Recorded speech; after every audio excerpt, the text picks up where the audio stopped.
If it was 11 against 11, I think Chelsea would probably have gone on to win the game because Arsenal were just a little bit flat. I think it's a terrific result, actually, for Chelsea. But if they do win, suddenly they're only 3 points behind Arsenal and in the title race. When this team plays on the front foot, when it plays at a really high intensity, which it's capable of, when it brings that physicality that it's capable of, I think it can take on anyone. Against the best team in the country right now, very, very good performance.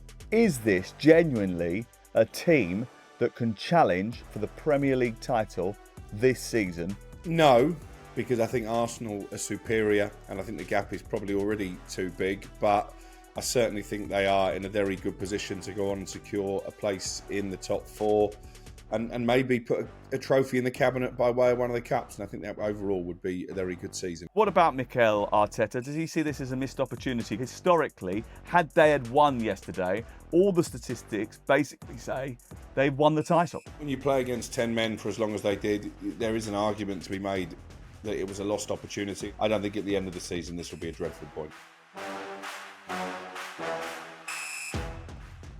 It is Premier League All Access with me, Sam Matterface, talkSPORT's chief football correspondent, Crookmeister, the Saltmeister, and nerdy Kevin Hatchard, the European football guru, who is here as well, and who is absolutely delighted today because Florian Wirtz has come to the Premier League party. Yes, have you got a Florian Wirtz t-shirt on today or something like that, or you're going to show us I feel like I should have. I went James Bond today, whereas actually I should have gone 7 instead of 007, shouldn't I? Well, to be fair, he was a little bit like a spy yesterday, wasn't he? Just operating in the murky world between the lines for the first time. He sort of played in that number 10 position, which was maybe where he wants to operate, where he needs to operate if they're going to get the best out of him. We'll talk about that a little bit later on. Saltmeister is here. Hello. How we doing? We good? Yes. Are you okay now? Because yesterday, Kev, he was not happy. He was not happy.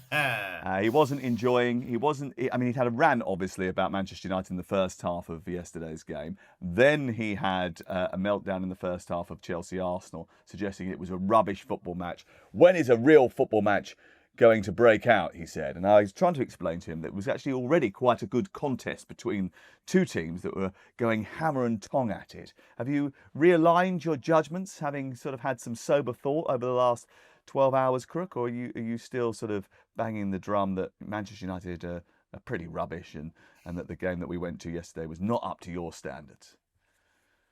Yeah, we'll come on to both in detail, but I don't read too much into United's second half recovery. Oliver Glasner admitted that the Palace were jaded after Thursday night, and it continues their run. Actually, I think I'm right in saying they've not won a single Premier League game on the back of one of those midweek Conference League games. So United took advantage of the situation. Doesn't excuse the lacklustre and lifeless first half performance. And again, called me old-fashioned as on there yesterday.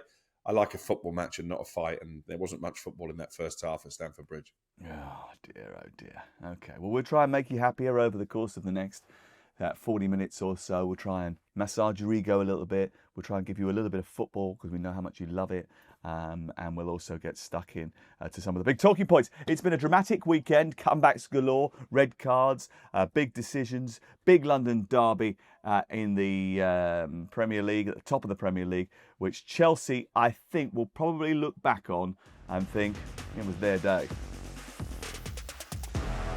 Chelsea won, Arsenal won. Interestingly, Kevin, I wonder what you think about this, because I spoke as I came out of the ground last night to a few Chelsea fans, and some of them were really happy.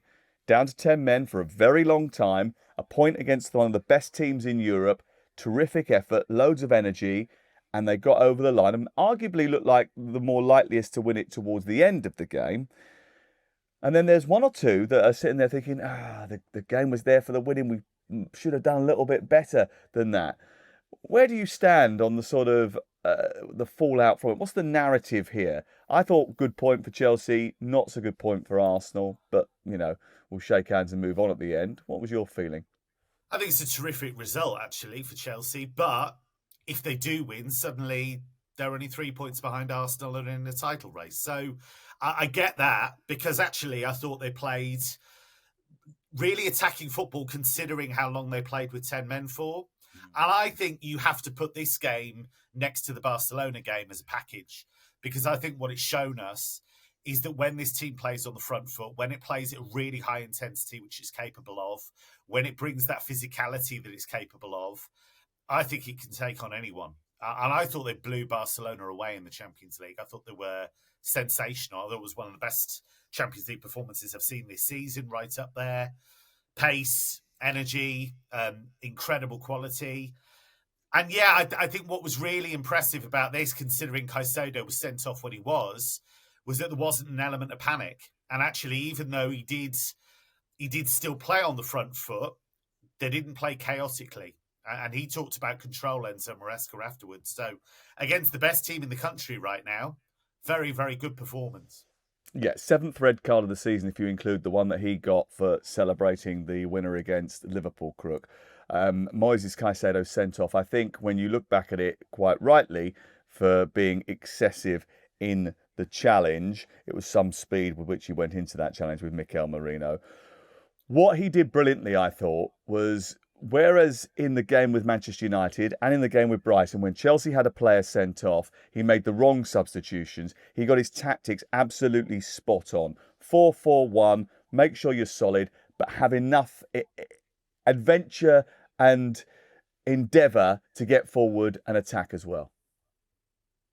Yeah, and I think that really stopped Arsenal turning the screw against 10 men, because they knew that Garnacho and Pedro Neto on the other wing would provide a threat on the counter-attack. They still managed to create opportunities of their own. I thought Liam Delap coming on to occupy those two relatively inexperienced Premier League centre-backs was a masterstroke as well. I think that shows you how far Chelsea have come, actually, even in the space of 10 weeks since that Old Trafford debacle. I think Maresca's got more belief in his squad now. I think they've clearly come of age, but don't underestimate the role that Reece James played in it all in midfield as well. I thought he was head and shoulders the best player on the pitch. That stopped Declan Rice being able to influence the game, and obviously we went into it talking about the battle between Rice and Caicedo, which didn't really develop even before the red card, and you can see why Thomas Tuchel is so desperate to have Reece James fit for the World Cup next summer, because he's such an intelligent player. He helped on the counter with his range of passing, but he helped shore up that defence as well.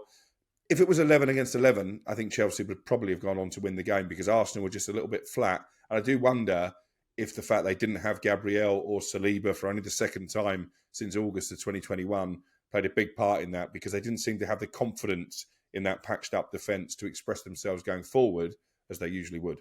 And the Arsenal narrative here, if you speak to Arsenal supporters, they will tell you that Chelsea decided to settle for a point, took off Esteval, didn't allow that young talent to express himself in the second half, took him off at the break instead, and were quite happy to walk away with 1 point. I think they probably were quite happy to walk away with 1 point.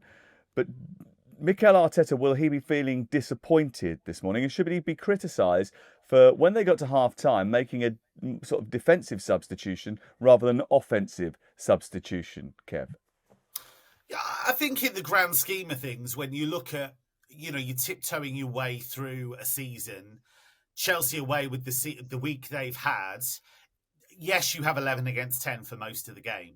So if you're chasing a title, you probably want to come away with the 3 points. But I think in the grand scheme of things, they'll look at that and think that's not that bad a result, to be honest. They came back quickly from going a goal down. I think Merino, I find him fascinating, because he was talking afterwards about watching footage of strikers and trying to learn from them and what have you.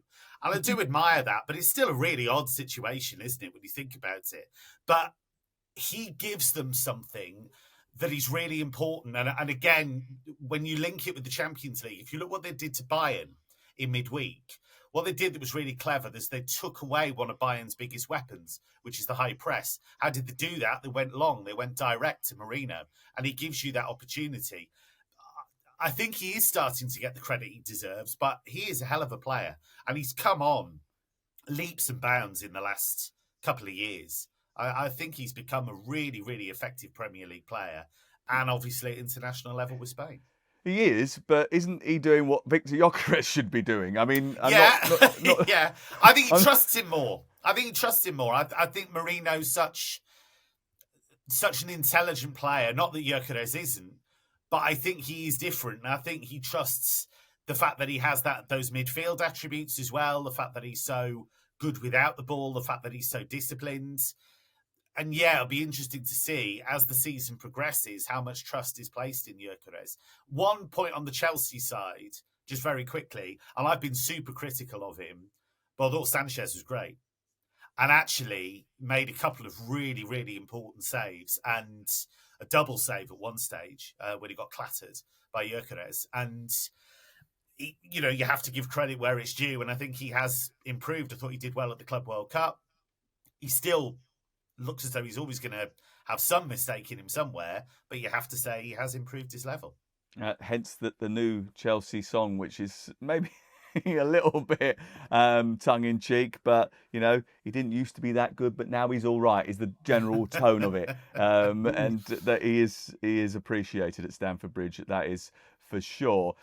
So what about Mikel Arteta? Does he see this as a missed opportunity, Crook? Because if you go 7 points clear after 13 games, historically, you win the title. In fact, only 2 times in Premier League history have a team chased down an advantage of that size at this juncture of the season. Both times Manchester United. You have to go back to 2002-03 for the last time that it happened. So historically, had they had won yesterday, all the statistics basically say they've won the title. Yeah, and I think when you play against 10 men for as long as they did, there is an argument to be made that it was a lost opportunity. And certainly when he was asked afterwards, Arteta, are you happy with a point? He said, no, really, we wanted all 3. But then you have to look at the week they've had. Listen, Tottenham rolled over and had their bellies tickled in the North London derby, but then it was Bayern Munich and they dispatched them pretty comfortably in the end in the Champions League, but would have still taken a lot out of them mentally and physically. So to go away from home against a Chelsea side, bang in form, high in confidence themselves after that win against Barcelona, I don't think at the end of the season this will be a dreadful point. No, I think ultimately, if you were offered a draw before the game, everyone would have taken it. I think a couple of key points for me. You mentioned Reece James. I thought it was absolutely excellent. I thought Trevor Chalobah was superb, and the way he attacks the ball for the corner is terrific, but also highlights Reece James' set-piece ability. We talked a lot about Declan Rice in the build-up to the game, and he didn't really get the opportunity to get into the match as much as maybe he would usually do. Chelsea's discipline is a massive issue. You can't keep having players sent off to get to the 13th game of the season and to have 7 red cards. That is frankly ridiculous. That has to be sorted out. But Chelsea have started to put results on the board and they are creeping up the table. The big question now, I suppose, is on reflection, having looked at yesterday's game, having seen them play against Barcelona, having seen them compete with Arsenal, having seen them beat Liverpool earlier in the season, is this genuinely a team that can challenge for the Premier League title this season, or are they still a work in progress, Kev? I think both are true. I think you look at the quality they have, you look at the depth they have. I know they've had problems at centre-back. I know we've talked about the goalkeeper. But you look at the amount of finance that's been put into the squad. You look at the sheer talent they have. I don't think it's good enough now to be saying, well, it's a young team and we're just happy with top 4 and what have you. You know, whatever you think the Club World Cup is worth in the summer, it contains an incredibly good win against Paris in the final. And that tells you that they can beat the top teams. They've blown away PSG. They've just absolutely hammered Barcelona. And I know people will say, well, Araujo got sent off and whatever. I'm telling you right now, 11 against 11, they win that game comfortably. Because the intensity they played with from the first whistle, I thought was absolutely outstanding. Crook has dismissed that game. Crook has decided that wasn't worth acknowledging because Barcelona was so rubbish. Yeah, but Chelsea made them look rubbish. Chelsea exploited every weakness they had. Cucurella locked down Yamal in a way that very, very few players can do. And I think Nuno Mendes, for me, is the best left-back in the world. The best shutdown left-back in terms of shutting down a winger is Cucurella. It just is. Because defensively, he's a nightmare to play against. And he shut down Yamal. Yeah, and he shut down Saka as well on Sunday afternoon. And actually, to be honest with you, he left one on Saka really early on, and it was a forceful challenge. and he maybe should have got a yellow card for that. He did get a yellow card for another tackle just shortly after that. But then my initial reaction was, oh no, he's now going to get himself into a situation where he's going to get sent off because he can't control himself. But actually, that the reverse was true. He became very controlled. He knew what he could get away with and what he couldn't. And actually, it was a very mature performance in the second half. So, Crookmeister, having seen what you've seen of Chelsea then over the course of the last few weeks, do you think that they're title contenders? No, because I think Arsenal are superior and I think the gap is probably already too big. But I certainly think they are in a very good position to go on and secure a place in the top four and maybe put a trophy in the cabinet by way of one of the cups. And I think that overall would be a very good season because it's obviously still a young team that is learning on the job. I still worry about them in terms of the striker. You had the stat yesterday about the lack of goals scored by Chelsea centre forwards.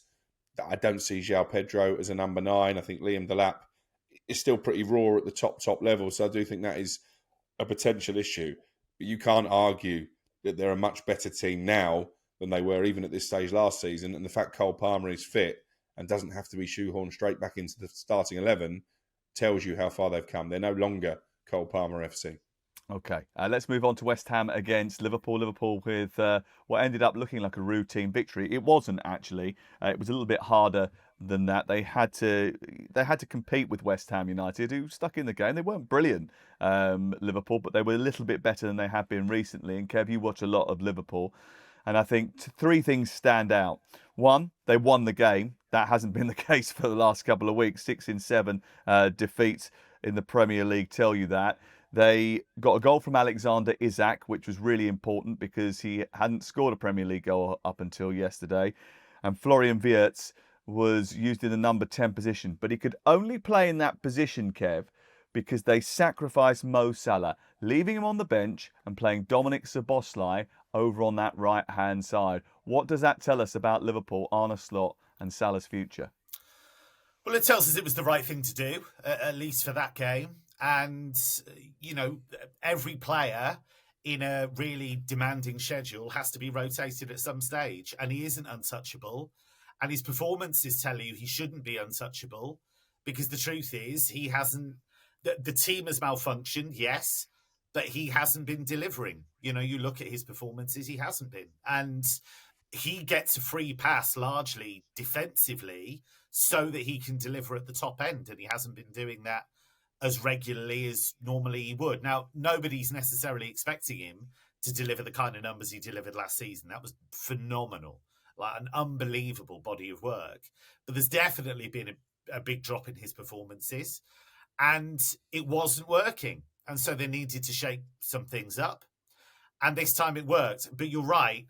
One thing that really screamed out to me, actually, towards the end of the game, Jared Bowen has a shot that nearly goes in the top corner. It was very, very close. And Van Dijk screamed. I mean, absolutely screamed at everyone. Because again, Liverpool nearly chucked away 2 points. So I get what Arne Slot says about they barely gave anything away, but they nearly did give away their equaliser with some sloppy defending. So I thought Joe Gomez coming into the team was a big help. I think what we did see was his shortcomings going forward. I thought there were opportunities to get a cross in or play the right pass, and it didn't quite happen for him. But defensively looked a lot more solid, and I think that's going to be important going forward. They're still short at centre-back. We know that. Leone got injured. They didn't get Gay. I think they have to make a signing in January. They've been linked with Xhaka once again, who's one of the best young centre-backs in Europe right now. But they got through it, and they got a clean sheet, and they got the win against limited opposition. They're not back. They're not anywhere near their top form, but it's a step in the right direction. Yeah, it was limited opposition in the fact that, look, West Ham didn't have a shot on target in the game, and that's pretty criminal, really, at home. Yeah. Doesn't matter who you're playing, but that's where West Ham are, and they're still not sorted in terms of getting out of that relegation scrap. I think they're certainly going to be in and around it because they just don't look like they've got enough goals, and that was evident yesterday. The only real chance they had was that Bowen effort at the end of the game, or the only one that you thought would cause damage might have been that Bowen effort towards the end of the game yesterday. And actually, that was my point. Liverpool sort of in control, but not completely in control. And then there's always that moment where you think, well, hold on a second, there still could be damage done here. And if they had dropped another 2 points there, then the pressure would have been, I think, even more increased and amplified than it has been over the last week or so. I mean, they got a helping hand as well, Crook, didn't they? Because Lucas Paqueta gets himself sent off for mouthing off at the referee. And there's obviously a backstory there because he's come out with a statement about the psychological damage that the charges that were inflicted upon him 2 years ago had on his mental health and his behaviour. He says, my ridiculous behaviour is because of this. And then they had the second goal, which, I mean, I don't care who you are. If you're 1-0 down in stoppage time, there is a chance that you can pinch something, right? We've seen that many, many times over. Mavropanos to give away his wicket the way he did right at the very end of that game, to me, is criminal. I actually think Areola unsettles everybody by bounding out of his penalty area or his 6-yard box initially and putting everybody under pressure. But then Mavropanos to react the way he did and just basically give the game away, I just thought that was criminal defending. Yeah, that particularly got your goat. And I understand, but I think the Paqueta dismissal probably was more relevant because that pretty much took away any chance West Ham had of preying on those Liverpool nerves late on and getting back in the game. I thought Nuno dealt with the questions about it superbly. He said, I don't really want to say too much before I've spoken to Lucas. So clearly he was as disappointed as any West Ham fan in the Brazilian's conduct. And I don't really condone the social media post because you have to remember, yes, he was cleared of getting himself booked on purpose, but he was still reprimanded and warned about his future conduct by the FA for failing to comply with their investigations, not answering questions and providing the information that the FA wanted. So I think he should have a little bit more awareness. Now, I don't really see a connection between the two incidents. I mean, he could have been sent off 3 or 4 times over in this game on Sunday. So I thought it was brainless for such an experienced player. And I think it cost his team any chance of getting back into the game. He's always been a hothead. He's always been a hothead. You look at his career, you go all the way back. Tim Vickery, who covers South American football incredibly well, he's watched him a lot for Brazil. He always talks about the fact that once he's lost the thread, he very rarely gets it back. He's had a lot of incidents like this where he, once something happens in the game, and that's way before any of this stuff about the betting probe and what have you. So I think he's always had that in him, in truth. Did he not deserve a little bit of special treatment, though? Because this is a guy that obviously clear. And listen, I don't know whether I agree with this or not, but I'm just trying to think of, like, a guy who's gone through that is obviously a hothead anyway, says that he wasn't given any help by the federation that accused him in terms of psychological support of what this was going to mean for him going forward. Should he not have been dealt with slightly differently? Has that contributed to this level of behaviour, or is that just an excuse for the behaviour that he showed yesterday? I thought the referee tried. The referee did a brilliant job. The referee, he backed off, he tried to get out of the way. Alisson tried to help out. They all tried to calm him down and it wasn't happening. But that says to me that there's a deeper problem. Do you know what I mean? When everyone's making the effort to try and pull everything down, then it still continues. It just makes me think there's a deeper problem here, which is why I'm referencing his claim that he never got any psychological support. And that may well be the case. And I don't want to, I don't know what his thoughts are. I don't know what that situation is. He might be fragile in that way. And if he is, then fair enough. The only thing we can look at is context and look at what he's done before and look at the kind of character he's been on the field. Now, it may well be that, he's really suffered over those 2 years and that has fed into this. But before this betting probe and before any of this happened, there have been numerous incidents in club football, in international football, where his temper and his emotions have got the better of him at times. So that's the overall picture. But as you say, this specific incident might have been fueled by something else. And at this stage, we don't know. Well, the good news is that Liverpool avoided 5 away Premier League defeats in a row, Kev. So you must be very, very happy. That is the main thing. But it's a small step, a very small step. But what I would say in general is I think they've carried themselves well. I like the messages that have come out of the club. There's been a lot of external noise about he's got to go, he's lost the dressing room, etc., etc. I think they have managed to bat off a lot of that and kind of stick together. They're nowhere near where they were, but I don't think there is a need to panic. I'd like to see him given a lot more time, even if they lose, 2 of the next 3 of the next 4. Well, they got Sunderland next live. Yeah, look, I think that's a hard game.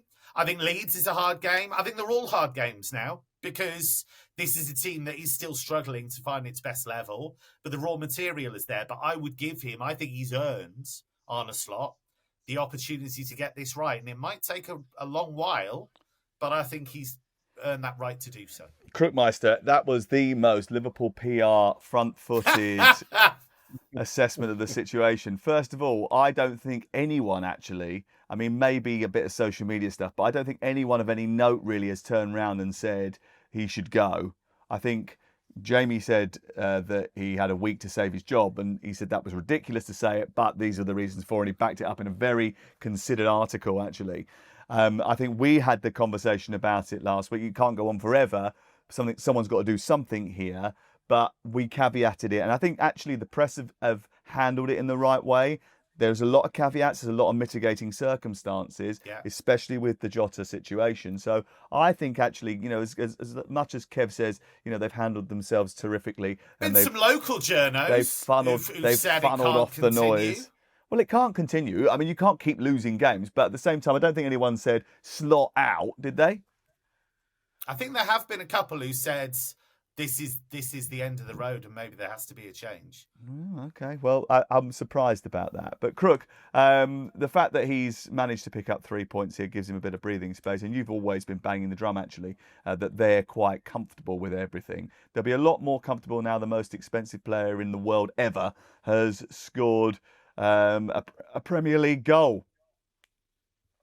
Yeah, I think the performances of Isak and Florian Wirtz were quite important because obviously that's where the bulk of the transfer cash went and they haven't really been able to repay it so far.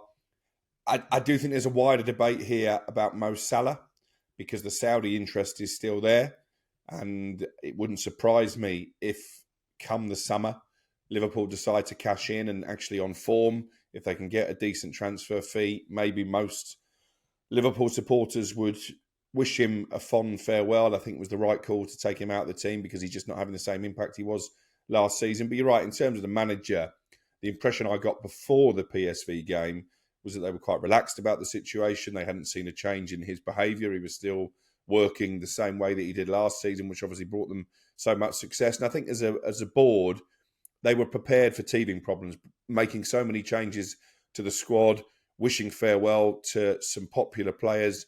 And that's before you even talk about the Jota situation, which I don't think can be underplayed in terms of the impact on the players who are already there and the new players coming in. How do you walk into a dressing room where the rest of the team are in mourning and try and get yourself into the fabric of the football club? It's very difficult. So I don't think it's a massive surprise they've had this drop off. I never thought it was a full-blown crisis. And I think they'll probably go on and still have a pretty good season, particularly in the Champions League. I think maybe they're better suited to playing in that competition, albeit the PSV game was a debacle. I was going to say, I know you were saying that last week, Monday time, but by Wednesday, there was a feeling that might not be the case because I think we made the argument, actually, that they're probably better in Europe because it's a little bit more technical, not as physical. And then they played PSV and they were just, absolutely blitzed. It was ridiculous, really. But let's see how they get on. They got Sunderland this week. It's one of 10 live games that are on talkSPORT this week. In fact, we've got so many live games for you every single night, including Newcastle against Tottenham. And that's a massive game as well, isn't it, after what happened at the weekend? Obviously, Newcastle did brilliantly in their match. They beat Everton 4-1. They blitzed them from the off. Maybe a little bit lucky with one of the finishes, but certainly Voltemada's goal was a terrific, terrific finish. And Kev, I'm sure, will absolutely love that. Just because it was a great goal, but also because he's German. Yes. Absolutely. He was terrific. He's brilliant, though, isn't he? Oh, isn't he great fantastic. fun? Like that tall guy doing lofted finishes, incredible back flicks, you name it. I mean, he's got the headers as well, but he never used to like heading the ball when he was younger. It wasn't his strong suit, but he's really lent into that.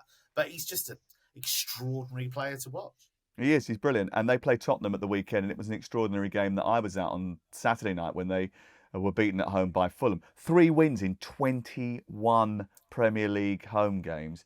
Now, that is very, very strange for a home record for a team like Tottenham Hotspur, a big club with a big stadium, a big fan base. That is unacceptable, and that's why the fans are kicking off. It's not necessarily all Thomas Frank's problem because it's a hangover from last year, but Thomas Frank's job is to win in front of your own fans. You've got to win in front of your own fans. If you're a new manager, especially someone coming from Brentford, with all due respect, going into a big job like that, you walk into the stadium, you need to win your home games. You need to make friends in that stadium with your supporters. You need to turn up in a North London derby. You need to turn up in a big game against Chelsea. You cannot throw away 3 points against a team that haven't won on the road all season. And that's what they did on Saturday, which means this game away at Newcastle, Crook, is absolutely huge. And it wasn't that long ago that they lost there in the Carabao Cup. No, I was about to make that point, and they were poor that night, weren't they, Tottenham? Which actually is a bit of an anomaly because most of their performances away from the Tottenham Hotspur Stadium have been pretty decent. But I think this is a really difficult game for Spurs. The confidence seems to have been drained out the team, and clearly the fans don't particularly enjoy the football that they're watching. It's never a good idea as a manager to rally against your own supporters. I think that only ends one way, and obviously Pedro Porro in his own Instagram post doubled down on that and said, he doesn't like the criticism of his teammate. He knows that true Tottenham fans are behind the players, which I thought was quite a cutting remark.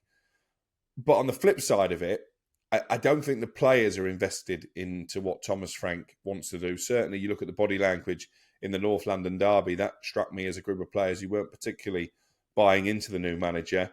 And I do think they have to take a look at themselves because this is largely the same squad that finished 17th in the Premier League last season. So if there is any sneering and looking down their nose at Thomas Frank because he's come from Brentford, I think that's outrageous, frankly, because if they had a proper manager, an elite level European manager, Carlo Ancelotti, I think there's a strong argument most of those players will be shown the door because they're simply not good enough.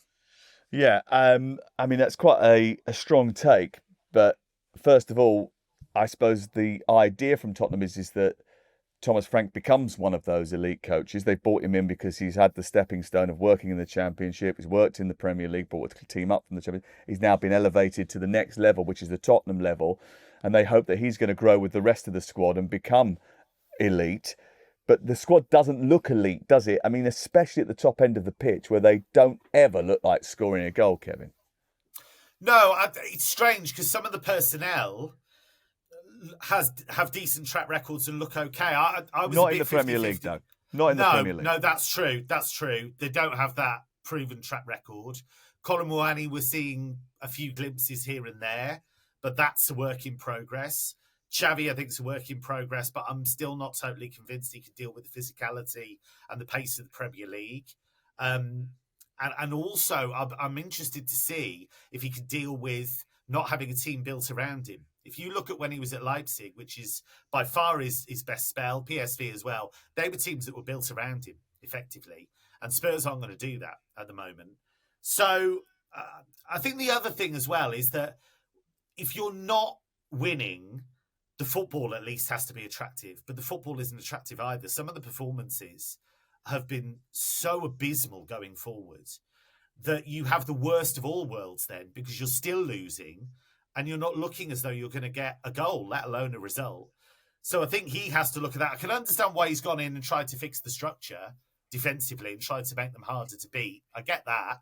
And if you look at what they did to PSG in the Super Cup right at the start of the season, okay, that was a step in the right direction. But too many poor performances. That Arsenal display was the quickest way to lose a fan base is to lose to the two teams your fans despise more than any, Chelsea and then Arsenal. I mean, that's the worst cocktail you can imagine because you've played abysmally against those two. So he has very little currency with those fans. Some of it is from the Postecoglou era. Some of it is from even earlier than that, I imagine. So, yeah, it's a hard job. It's a hard job and he's got to get results soon. Yeah, exactly. It has to be careful because you're in a situation where look, he obviously has got goodwill of the owners. They wanted him to come in, and I think football likes Thomas Frank, right? So if you speak to football people, they think good coach. He's going to be okay. He's going to do a good job there. But there's certain elements that boxes you have to tick, and that is winning home games and not capitulating against your arch rivals, both of them. You just can't do that. And it's going to be a process because this is a team that, as Crook said at the beginning, finished 17th last season. They're not going to go 17th to 4th. That isn't going to happen. But if they go 17th to 8th, that's actually quite a good job because that's still quite a big leap. And maybe it is just a couple of skips forward this year. They're not going to just do this massive, great big leap up the table. But that's okay. Kolo Muani looks okay. I think he'll be all right. They need a good striker because they haven't got one. So now he's up to fitness. Maybe he will be a threat, but they've got to get the service into him. That is for sure. And they've got to remember that the fans have been through a tough time because, the Instagram post from Pedro Porro talking about true Tottenham fans, I think you're asking for trouble that you don't need. You're picking a fight you do not need, and you will not win. Let's move on and look at some of the other games that are upcoming on this massive week of Premier League action. So we've got 10 live games on talkSPORT, talkSPORT 2, the talkSPORT app this week, right? We start on Tuesday night, 3 games on Tuesday night. There are 6 games on Wednesday night, and then Manchester United for West Ham on Thursday night as well. All the games are available on the talkSPORT app. We'll have 3-4 games on talkSPORT. We'll whiz around the grounds as well, but everything you need will be on the talkSPORT app. We're looking forward to it. Manchester City go to Fulham on Tuesday. They beat Leeds 3-2 at the weekend. They needed a very late goal in that game. Are they still the most likeliest to try and challenge Arsenal, do you think, Crook? I still think they can see too many goals. You look at the first half against Leeds and it looked like they were going to blow them away. Credit to Daniel Farke because he made some quite positive changes. That's been something that he's been criticised for by Leeds fans. And in the end, Leeds could even have nicked it before Phil Foden got that late goal. So I think this is a tricky fixture for Manchester City. Fulham obviously picked up that much-needed victory at Spurs. Their home form largely has been pretty decent. So wouldn't surprise me if Fulham got something from this game. And again, that just plays into my narrative that I don't think we've got a title race. I think Arsenal are going to win it. Arsenal play Brentford on Wednesday night. So it's set-piece FC against set-piece FC. That should be interesting. That's a joke, by the way. You don't need to clip it up. Brighton, Aston Villa, Burnley, Crystal Palace, Wolves against Forest, Leeds, Chelsea's a big one as well, and Liverpool against Sunderland. On Thursday night, Manchester United take on West Ham United. Now, Manchester United are back to winning ways, Crook. You've got to be delighted about that. They have a bad game. They've had 5 unbeaten. They lose to Everton. Okay, dust themselves down. And then they go to informed Palace and get a victory. You must be fist pumping. Do you know the issue I've got? You've got right? Quite a few, yeah. It is when they get beat and when they're bad, they are really bad. Grimsby in the League Cup was an abomination. Hammered away from home in the Manchester derby. Everton against 10 men was one of the worst Manchester United performances I've ever seen. If they'd won that game, they'd be level on points with Villa and Chelsea in the top 4. So that's where my frustration comes in because they're capable of getting results as they did in the second half. Or as I mentioned at the top of the pod, I think a lot of that was down to the fact Palace had a long away trip on Thursday night, only had about 60 hours to prepare for the game. But the first half performance was shocking.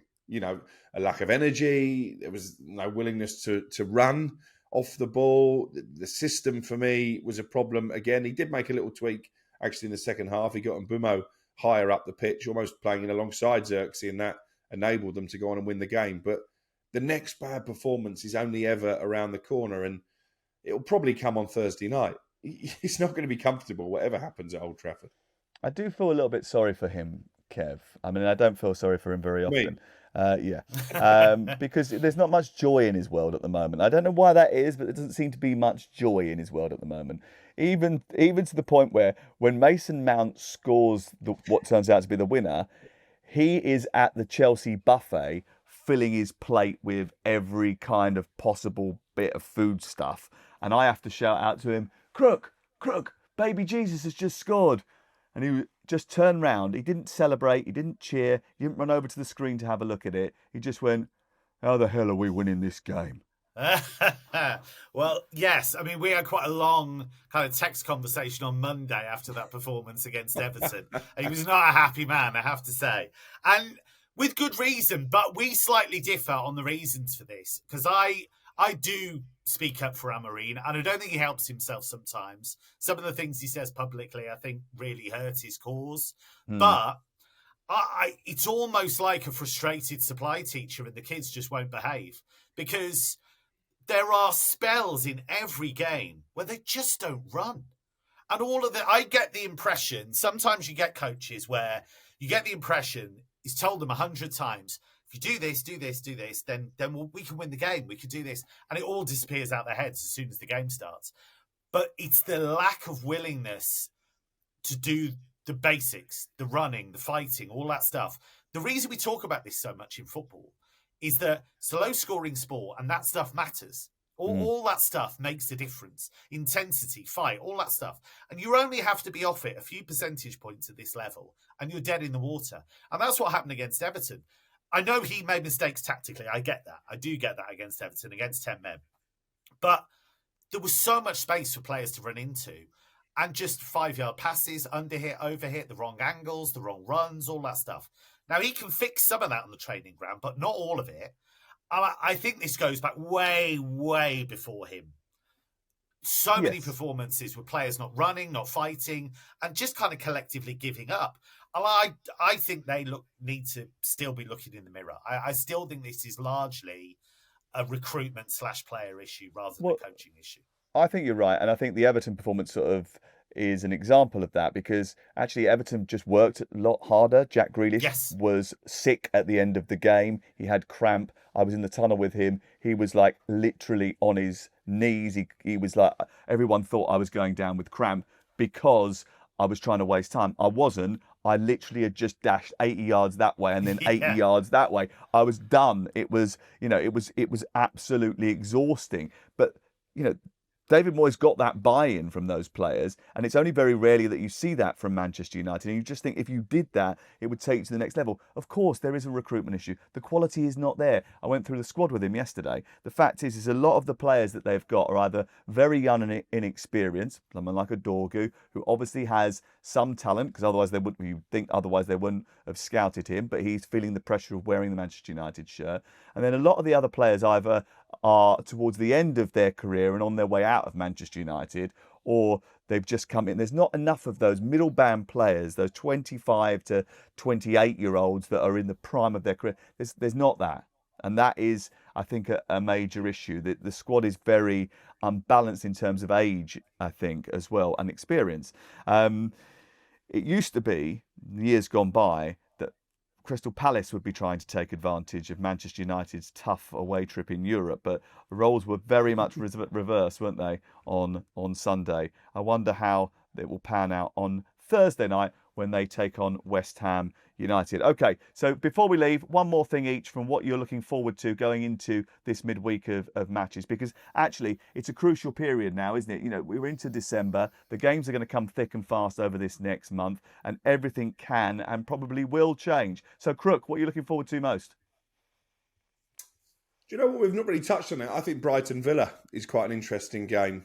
Brighton finally managing to put back-to-back wins together in the Premier League. They're up into the top 5. Villa in decent form as well, albeit, and you made this point on the Sunday session, a lot of their goals seem to be coming from distance. That can't really continue. So I do think they've got a problem in terms of being more clinical in and around the penalty area. But yeah, I think this will be a big test of both sides' European aspirations. I think it's a massive game, actually, because if Brighton were to beat Aston Villa, they would go into the top 4 by the end of the week, which would be a massive achievement for Fabian Hurtler, who was under pressure earlier in the season. For Aston Villa, I think you're right. Patterns of play aren't generating enough opportunities.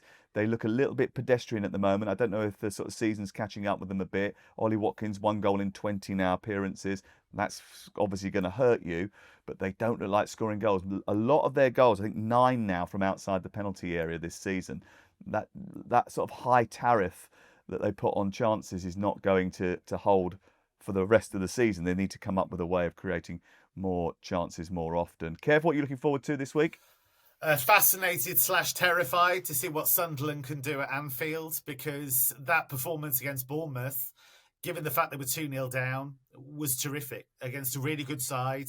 I know Andoni Iraola was horrified by the refereeing, but it was still a sensational performance. You look at their form in general, but their home form is absolutely terrific. I'm going to cheat slightly because there was one thing I wanted to mention, which is Oliver Glasner. Now, he talked after the game against United about the lack of squad depth. This is really important, because if you look at his career, Wolfsburg eventually started talking about a failure to strengthen the squad, and he ended up leaving. Eintracht Frankfurt, very, very public about what he felt were shortcomings in the squad and the failure to improve. So much so, they agreed to part company before he took charge of them in a cup final. So that was already sorted that he was going to leave, and he didn't have anywhere to go at the time, but they decided, right, enough was enough, this isn't working. He is a phenomenal coach. What he isn't is a guy who's just going to tick along and not be ambitious, because it's that ambition and that constant will to improve that drives him. So I think that's a worry for Palace fans, because he is losing patience. And I think that's a little signal ahead of January. We need to do something, and we need to do it quick. Speaking to people close to Palace, I think the hierarchy are already prepared for the fact that he won't be manager this time next year. I think they know that this is probably going to be his last season in charge. And actually, it's going to be a fascinating summer on that front, because you've got the Marco Silva stuff in the background. Is he going to commit? That the board are a little bit unhappy that he won't at this moment in time. And Andoni Iraola, I'm told, won't make a decision on his future until the end of the season. So that's a bit of uncertainty at Bournemouth as well. But someone's going to get a good set of managers there, aren't they? Because all three of them are very, very decent coaches. No question about that. And also a crucial time at the moment for managers that are in situ. I mean, Leeds United actually second half display against Manchester City was very impressive. The way that he changed the tactics, I thought, certainly helped them. But he's under pressure as well. Every time they lose, the glare turns on Daniel Farke, and he's going to have a very good December if he's going to survive into the new year. The Glasner stuff, you're absolutely right to point it out, because his comments afterwards to Joe Shannon were really pointed. It was, the job in January is to put right the mistakes of the summer. And when you say it like that, and when the way he delivered it, it came across as quite cutting. And I think that there is a problem that might not be solved. And I think Crook's right. I think they sort of almost accept that he will leave in the summer, which would be a real shame. It would be a real shame, although not for Oliver Glasner, because he'd probably get a very good job. Kev, thank you very much. Pleasure. Lovely to see you, and thank you very much to the Saltmeister. He's a little bit upset because he's not seeing me Friday, and I'm not seeing him Sunday as well. So I don't know, the next time we're going to have a little Crookie and Matterface cuddle, but, you know, it might not be till next Friday, so that's 10 days away, Crook. I might need a cuddle on Friday. I'm off to Washington with the World Cup draw, and it's going to snow, so looking forward to that. Well, you make sure you take your hot water bottle, darling. See you next week. Thank you very much. Remember, all the big refereeing decisions are analysed on the Men in Black podcast, which is also available on the talkSPORT YouTube channel. And it's available on the Premier League All Access feed, wherever you get your podcasts. You just scroll down past this one and you'll see it says Men in Black. That's it from us. Remember, all 10 games live on talkSPORT in midweek. We'll see you on Thursday or Friday in order to build up to the weekend.